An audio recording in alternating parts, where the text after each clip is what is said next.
આજે અમે જૂનાગઢની ગલીઓની મુલાકાતે આવ્યા છીએ। પરિસ્થિતિ એવી છે કે ઘણા દિવસોથી સફાઈ કર્મીઓ આંદોલન ઉપર છે।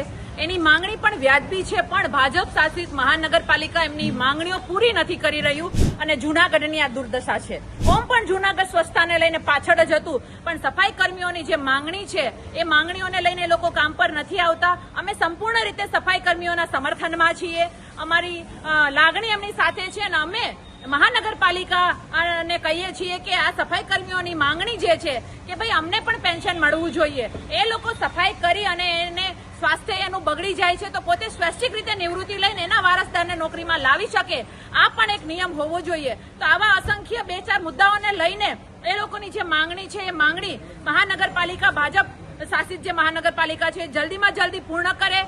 અમારું સમર્થન એમની સાથે છે। બીજી વસ્તુ કે એ લોકો જે માંગણી કરી રહ્યા છે વ્યાજબી છે, કારણ કે ઓલરેડી એમની જે માંગણી છે એ રાજકોટ મહાનગરપાલિકા અને ભાવનગર મહાનગરપાલિકામાં આ જ નીતિ નિયમો જે માંગણી કરી રહ્યા છે એ જ નીતિ નિયમોના આધાર ઉપર કામ થઈ રહ્યું છે। તો જૂનાગઢ મહાનગરપાલિકાને વાંધો શું છે?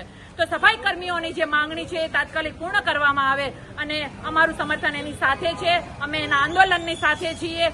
જ્યાં સુધી એમની માંગણી પૂર્ણ નહીં કરવામાં આવે ત્યાં સુધી અમે પણ વિરોધ કરતા રહીશું અને જૂનાગઢની આ દુર્દશા બતાવતા રહીશું।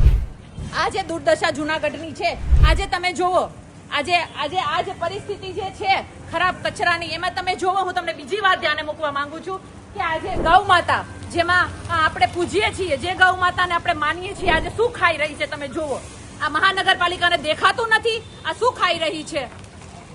સામે મંદિર છે, જે ગંદકીમાં તમે ખાલી ગંદકી જ ના જોવો, પરંતુ જે ગાય માતાઓ છે, આ ગાય માતાઓ આજે શું ખાઈ રહી છે? પ્લાસ્ટિક ખાઈ રહી છે, કચરો ખાય છે।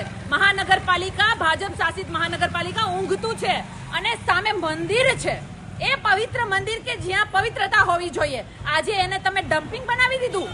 હું ખાસ કહેવા માંગુ છું જૂનાગઢની જનતાને કે જાગો।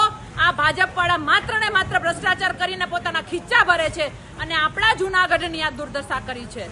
અમારી માંગણી છે કે જૂનાગઢ સ્વસ્થ થવું જોઈએ અને સફાઈ કર્મીઓની જે માંગણી છે માંગણી જલ્દીમાં જલ્દી પૂર્ણ થવી જોઈએ।